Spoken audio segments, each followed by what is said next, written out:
धामपुर क्षेत्र के लोकप्रिय भाजपा विधायक अशोक कुमार राणा द्वारा अपने ग्राम ठांठ झट स्थित आवास पर आयोजित किए गए विशाल दीपावली मिलन समारोह में आशा से भी कहीं अधिक संख्या में पूरे जनपद के नगरों और ग्रामीण से पहुंची समर्थकों और प्रशंसकों की भारी भीड़ ने विधायक अशोक कुमार राणा को गदगद कर दिया।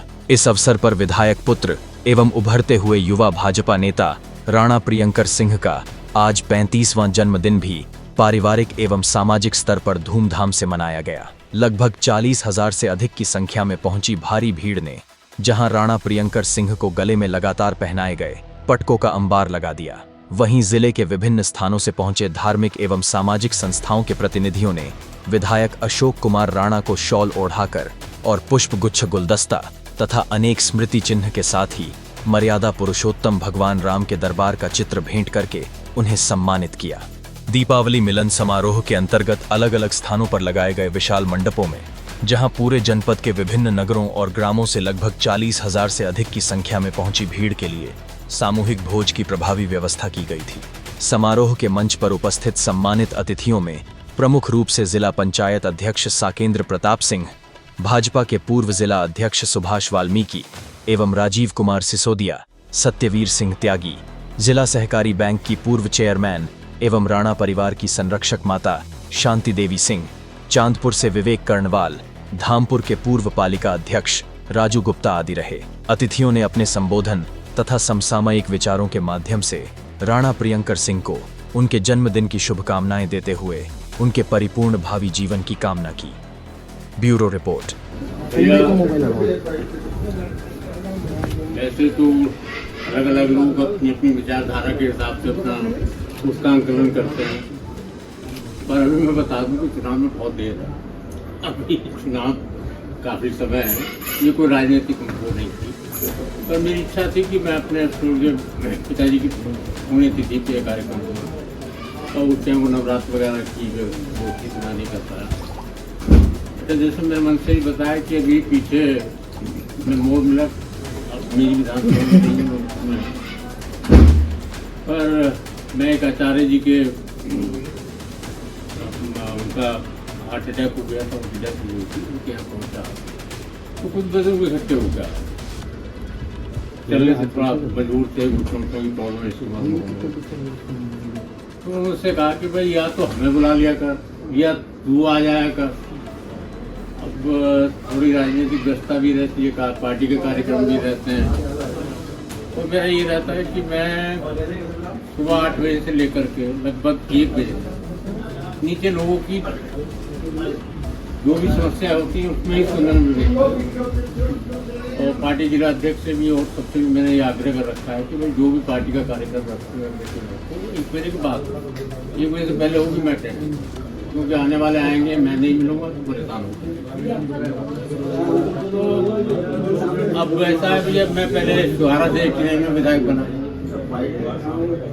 2007 में धामपुर से विधायक बना, अब प्रतिबंध के बाद बहुत सारा हिस्सा नूरपुर चांदपुर में चला गया, पर अपना मिलना जुलना, शादी ब्याह मरण जीने में आना जाना मिलना सबसे लगा रहता है।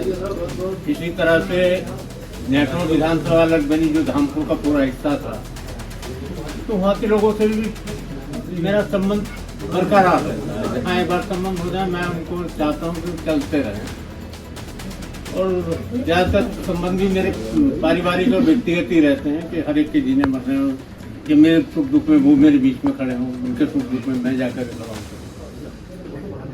तो इसीलिए जब खबर करनी शुरू की तो फिर ये हुआ कि भाई किसे छोड़ा किसे नहीं, क्योंकि ऐसा तो है नहीं कि अगर धामपुर का कुछ हिस्सा नेटवर्क में चला गया है तो अब मैं जो आखिरी गांव है उस तक खबर करूं और उसके आगे जो मुझे मिलने वाले हैं उनको खबर ना करूं। इसी तरह से लोग तो बहुत लोग मेरे पास रहते हैं संपर्क में, तो उन लोगों का भी ये था कि हमें भी ना।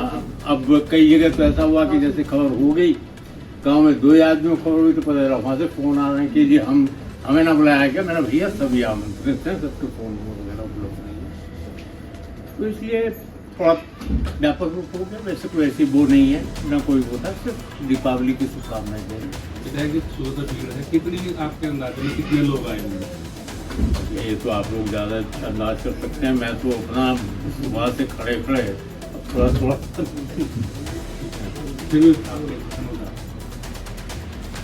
मैं तो आने जाने वालों को अगर कुल टोटल जोड़ोगे तो ऐसे 40,000 तो आओगे।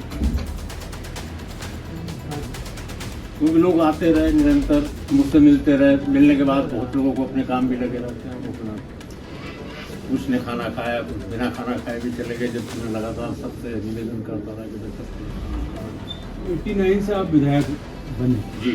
और मेरे ख्याल से सबसे सीनियर हैं इसमें आप, विधानसभा का देखा जाए बिजनौर जिले के अंदर, और 4 बार विधायक रह चुके हैं। कौन से अभी ऐसे काम रह गए आपके जो अपनी इसमें नहीं करवा पाए, जिनके लिए आपको दिल में रहता है कि मुझे ये करवाने चाहिए? देखिए 2-4 काम ऐसे हैं।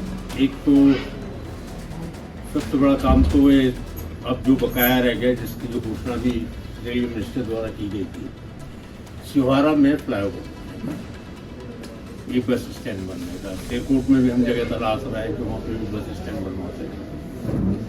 अच्छा, सड़कों के मामले में तो योगी जी का प्रिय है, हमारे मुख्यमंत्री जी का। 2 सड़कें होती हैं वो दे देते हैं। उसके अलावा अगर जाकर के हम लोग और जिद करने लगते हैं तो और भी बजट ओवरऑल कर सकते हैं। इसी तरह से एक कोटा रजवा है। कोटा रजवा का जो इधर को आने वाली नहरें हैं, कुछ किसानों ने उस समय ज़मीन नहीं दी थी, क्योंकि मेरे ख्याल में सर्किल रेट कम रहा होगा। अब सर्किल रेट भी बढ़ गया है। फिर मैंने मुख्यमंत्री से निवेदन किया, जल शक्ति मंत्री स्वतंत्र देव जी से निवेदन किया, तो जो एग्जीक्यूटिव इंजीनियर वगैरह हैं उन्होंने करीब 18 करोड़ रुपए की मांग की, जिसमें 17.80 लाख रुपया 17 करोड़ 80 लाख रुपया सैंक्शन हो गया। और कुछ गांव में जमीन एक्वायर का काम हो भी गया, 2-4 जगह बचा। तो मैं सोचता हूँ कि 10,000 हेक्टेयर जमीन को गंगा जी का पानी उपलब्ध हो जाएगा और सिंचाई करने में बहुत बड़ा फायदा कर सकेगा।